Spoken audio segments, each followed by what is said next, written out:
मैं हूं अंकित अवस्थी। आप हैं मेरे साथ में आज की एक बड़ी खबर पर चर्चा करने के लिए। खबर है टाटा मोटर्स के सेंसेक्स से बाहर होने की। खबर है देश के अंदर टाटा के अब टॉप 30 कंपनीज में शामिल ना रहने की।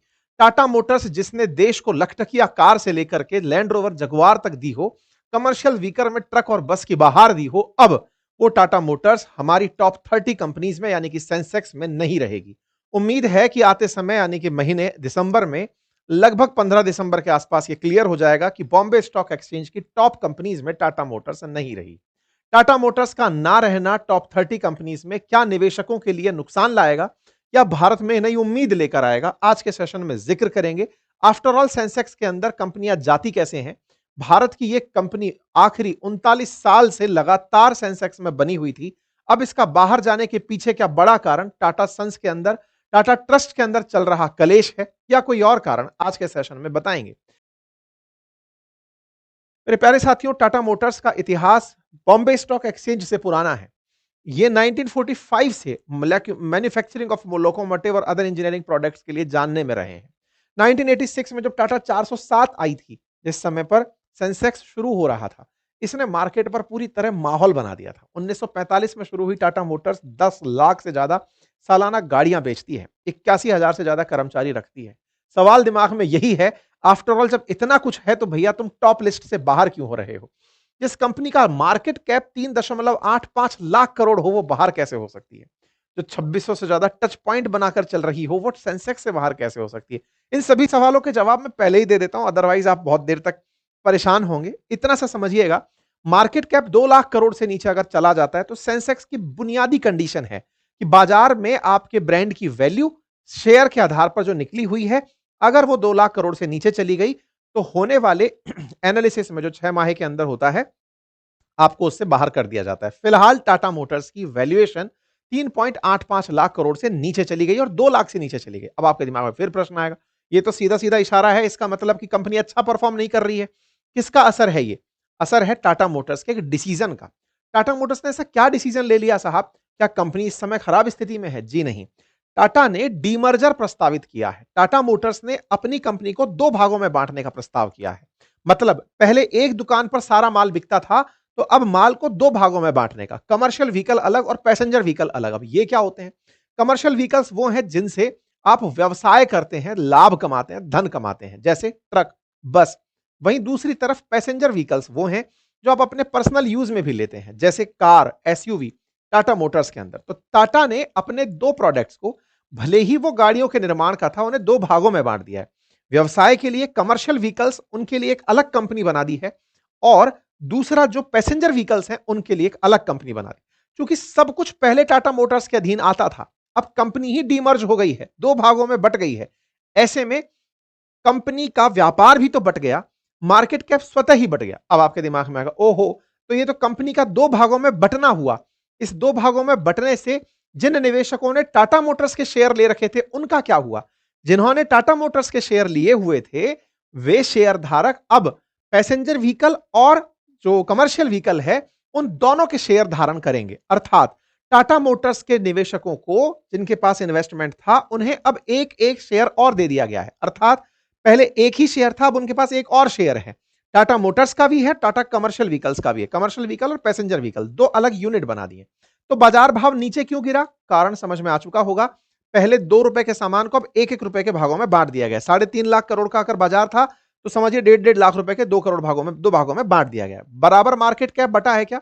नहीं, किसी का मार्केट कैप ज्यादा है, किसी का कम है, वो एक एवरेज आउट है।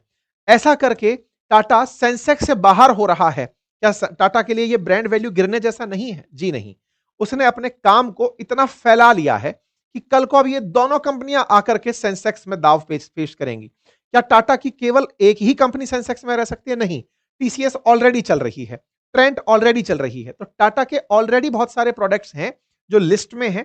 टाटा मोटर्स शुरू हुआ था सेंसेक्स बाजार तब से है, लेकिन आने वाले समय में इसने अपने आप को जिस तरह से डिमर्ज किया है, ये अपने आप को ग्रो कराने के लिए किया है। ये बिल्कुल वैसे ही है, किसी राज्य के अंदर 2 भाग करके राज्य की ग्रोथ पर ज्यादा अच्छे से प्रशासन हो, इसलिए उनको 2 राज्यों में बांट दिया जाता है। जिलों को बनाने के पीछे का जो आधार होता है, वैसे ही कंपनियों को डिमर्ज करने का होता है कि कंपनी अब अपना अपना कारोबार अलग अलग चलाएं, सो दैट ज्यादा तेजी से बढ़े। पिछले 1 साल में टाटा के शेयर्स में वैसे भी काफी गिरावट देखी जा रही थी, क्योंकि कंपनी पिछले साल से ही इस प्रस्ताव के साथ चल रही है। टाटा मोटर्स के लिए 2 अलग कंपनियां बनाना नया नहीं है। 1945 में company Tata Tata locomotive and engineering company limited के नाम से थी। 1960 में टाटा इंजीनियरिंग को टेल्को के नाम से जाना गया। 2000 में टाटा इंजीनियरिंग लिमिटेड के नाम से जाना गया। 2003 में इस टेल्को का नाम बदलकर टाटा मोटर्स लिमिटेड हुआ और 2025 में इसका फिर से नाम बदल दिया जा रहा है। कुल मिलाकर टाटा मोटर्स का कमर्शियल व्हीकल और पैसेंजर व्हीकल 2 सेगमेंट बनकर आ रहा है। क्वार्टर्स के रिजल्ट्स में थोड़ा-थोड़ा लॉस दोनों तरफ हुआ है क्योंकि अल्टीमेटली फंक्शनैलिटी का काम है, तो लॉस भी इन दिनों बाजार में रिपोर्ट हुए हैं। खैर, फिलहाल के लिए ये सब चीजें सुधार ली जाएंगी। कंपनी के अंदर अगर देखा जाए तो नेट प्रॉफिट तिमाही में 76,000 करोड़ रुपए का हुआ है। ये सब बैलेंस शीट का पार्ट है, आप इसको पढ़ सकते हैं। अब हम बात करते हैं सेंसेक्स की। मेरे प्यारे साथियों, बात है सेंसेक्स की, तो यह है sensitive index Bombay stock exchange का, जिसकी शुरुआत 1 जनवरी 1986 को हुई थी। इस सेंसेक्स की शुरुआत में बताते हैं कि यहां पर देश के अंदर जो कंपनीज परफॉर्म कर रही हैं, अल्टीमेटली था क्या ये मंडी ही तो थी जहां पर शेयर बिका करते थे। यानी जैसे माल बिकता है, ऐसे किसी कंपनी की हिस्सेदारी को बेचने के बाजार को सेंसेक्स शेयर बाजार कहा गया। बॉम्बे स्टॉक एक्सचेंज एक बड़ा बाजार बना, उसमें जो सबसे ज्यादा बिकने वाली कंपनियां थी उनको टॉप 30 में रखा गया और उन्हीं के आधार पर बाजार का सेहत चेक किया गया और उन्हीं कंपनियों की सेहत को सेंसेक्स के नाम से जाना गया, सेंसिटिव इंडेक्स के नाम से जाना गया।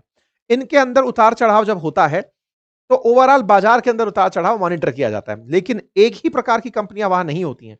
वहां पर आईटी से भी होंगी, तो वहां पर एफएमसीजी से भी होंगी, तो वहां पर मैन्युफैक्चरिंग से भी होंगी, डिफरेंट टाइप बैंकिंग से, फाइनेंस से भी कंपनियां होंगी, सो दैट पूरे देश की सेहत बताने का काम सेंसेक्स करे। यही कारण है कि हम बाजार में जब देखते हैं कि आज सेंसेक्स 84,000 चला गया, 85,000 चला गया, ये ओवरऑल इन 30 कंपनियों के ही मार्केट कैप के उतार चढ़ाव से तय किया जाता है। ठीक है, सेंसेक्स में जो शामिल कंपनियां हैं वो लगातार बदलती भी रहती हैं। लगातार जो कंपनियां बदलती रहती हैं, उसके बाद में अभी जो मैं आपको कंपनियां दिखा रहा हूं, उसमें ये सारी कंपनियां इस समय पर मार्केट के अंदर बनी हुई हैं, सेंसेक्स में बनी हुई हैं, जिसमें टाटा कंसल्टेंसी सर्विस भी है, तो टाटा मोटर्स भी है।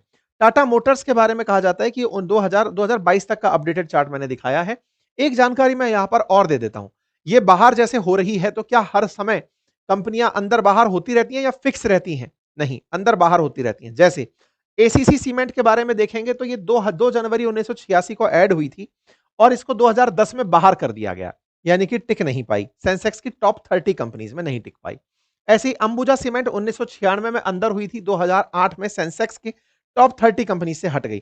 तो क्या हटने के बाद दोबारा इन नहीं होते? बहुत सारी कंपनियां हैं जो दोबारा से इन होकर के भी आती हैं, यानी कि वो सेंसेक्स से बाहर गई फिर से वापस अंदर चली आई। अर्थात इस बात से आप परेशान ना हो कि ये शेयर बाजार में टॉप 30 से जो तमगा छिन रहा है, ये वापस से इसे दोबारा आने देगा या नहीं आने देगा। बिल्कुल आ सकता है, बाजार में फिलहाल के लिए ये अपना कारोबार बदल रहे हैं। तो साहब ऐसा करते ना सर, सरकार ही कर देती कि टॉप 30 मान लेते, अभी भी है तो कमर्शियल व्हीकल और पैसेंजर व्हीकल दोनों एक ही व्यक्ति के या एक ही ट्रस्ट के? जी नहीं, यहां पर आने की कुछ शर्तें हैं। कहा गया है कि अगर आप 2 लाख करोड़ से नीचे का व्यापार कर रहे हैं, मार्केट कैप 2 लाख करोड़ से नीचे की है, तो आप सेंसेक्स में शामिल नहीं हो सकते। ये कुछ मुख्य शर्तें हैं टॉप 30 में शामिल होने की। पहले, कंपनी को बॉम्बे स्टॉक एक्सचेंज में 6 महीने से कम लिस्टेड होना जरूरी है। दूसरा, पूरा मार्केट कैप जो कंपनी का है वो टॉप 75 कंपनीज में बने रहने का होना चाहिए। साथ ही साथ जो उपलब्ध शेयर हैं उनकी जो वैल्यू है उसका वेटेज कम से कम 0.5% होना जरूरी है। पिछले 6 महीने में औसत जो ट्रेडिंग है उस कंपनी के स्टॉक्स में वो 10 से 15 करोड़ रुपए की पर डे होनी चाहिए। पिछले 6 महीने में कंपनी के शेयर कम से कम 98% ट्रेडिंग दिनों में ट्रेड होने चाहिए। आपने कहा साहब हमारी कंपनी तो बहुत ज्यादा मार्केट कैप रखती है, लेकिन जनता इंटरेस्ट ही नहीं ले रही। आपके मार्केट के जो शेयर हैं वो बिक ही नहीं रहे। अगर कंपनी के शेयर नहीं बिक रहे तो यह भी एक बेकार ऑब्जर्वेशन माना जाता है। हमारे देश में जब से सेंसेक्स शुरू हुआ है, उनमें Tata Motors, Reliance industries, HUL और आईटीसी वो कंपनीज हैं जो लगातार बनी रही हैं। इसमें से अब टाटा मोटर्स का बाहर होना बड़ी बात है। ऐसे ही नेस्ले बाहर हुई थी जो लंबे समय से इन 30 कंपनियों के अंदर शामिल थी। ठीक है, तो मार्केट कैप के आधार पर यह तय होता है। अब सवाल है, टॉप 75 कंपनीज के अंदर मार्केट कैप होना चाहिए, तो अब सवाल यह है कि कौन सी कंपनी ऐसी है जो इस तेजी से इतना तेजी से आगे आ रही है? तो इंडिगो का नाम सबसे ऊपर चल रहा है। इंडिगो के साथ साथ आदित्य बिड़ला के ग्रासिम का नाम ऊपर चल रहा है, जो सेंसेक्स में अपनी दावेदारी पेश कर रहे हैं। सर, इसमें दावेदारी पेश करने का मतलब क्या होता है? मतलब कि ये अच्छी बात है क्या टॉप 30 में शामिल? भाई बिल्कुल है, क्योंकि आपके ऊपर नीचे होने से देश के सेंसेक्स के ऊपर असर दिखाई देगा। बाजार देश का क्या चल रहा है, ये आपकी वजह से पता चलेगा। फिर सवाल बनता है कि सर अगर ऐसा है तो फिर इसका हमें कैसे फायदा मिलता है? तो बहुत बार जो लोग इंडेक्स फंड में निवेश करते हैं, जिनको लगता है कि जब मार्केट के अंदर इंडेक्स चल रहा है मैं उसी पर फोकस करूंगा, वो इन्हीं को ध्यान में रखकर आगे चल रहे होते हैं। पिछली बार इंडसइंड बैंक और जो ये नेस्ले है, ये भी बॉम्बे स्टॉक एक्सचेंज से निकाल दी गई थी। 19 दिसंबर तक संभव है टाटा मोटर्स को यहां से निकाल दिया जाए और इसकी जगह आदित्य बिरला ग्रुप की ग्रासिम इंडस्ट्रीज इसमें अपनी जगह बना सकती है। ठीक है साहब। अब सवाल यह है कि इसके टॉप 30 में बाहर होने का कोई नुकसान भी होगा क्या? देखो, जब साइकोलॉजिकल एडवांटेज होता है कि आप टॉपर हो, तो वहां पर टॉपर ना रहने का डिसएडवांटेज भी होता है। डिसएडवांटेज इस बात का होता है कि आम जन जो निवेश कर रहा है वो ये सोचता है कि यार टॉप कंपनी नहीं रही, कारण क्या रहे, ये तो फंडामेंटल एनालिसिस का पार्ट हो गया। जिनको फंडामेंटल स्ट्रांग रखने हैं वो तो इस बात से खुश हैं कि उनके पास टाटा मोटर्स के अंदर जो कमर्शियल व्हीकल है और प्राइवेट व्हीकल है, पर्सनल व्हीकल है, जो पैसेंजर व्हीकल है, उन दोनों के शेयर होंगे। लेकिन जो इन्वेस्टर के बाद में जो नया आदमी आकर जुड़ना चाहता है वो देखेगा यार कंपनी टॉप 30 में नहीं है, तो एक साइकोलॉजिकल मार्केट का जो पियर इंप्रेशन है वो कुछ दिन तक हावी रह सकता है। कंपनी तो फिर से ग्रो करेगी क्योंकि ग्रोथ करने के लिए ही उन्होंने आगे बढ़ाया है। क्या टाटा परिवार का कलेश भारी पड़ा? नहीं, ये सब फालतू की बातें हैं। पॉजिटिव इंपैक्ट क्या है? पॉजिटिव इंपैक्ट ये है कि अब इन्होंने फिर से अपने लिए गोल सेट कर लिया कि हमें फिर से वहां जाना है, तो कंपनी के ग्रोथ एवेन्यूज बहुत खुलने वाले हैं। क्या इनके लड़ाई झगड़े दिक्कत का विषय बन सकते हैं? इस पर हमने पूरा एक सेशन ऑलरेडी किया हुआ है।